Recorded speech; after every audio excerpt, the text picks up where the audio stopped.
हर कहानी के दो पहलू होते हैं। देखिए ऐसी ही एक अस्मरणीय कहानी श्वेतलाना की, मासूम लेकिन मजबूर नहीं।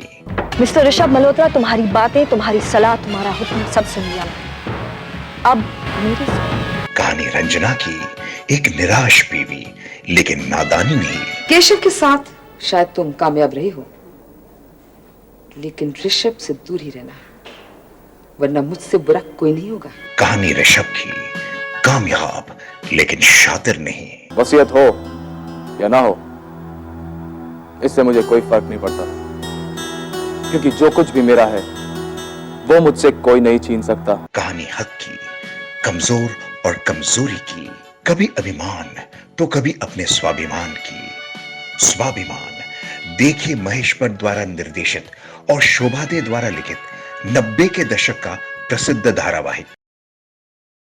अब वेब, मोबाइल और टीवी पर उपलब्ध।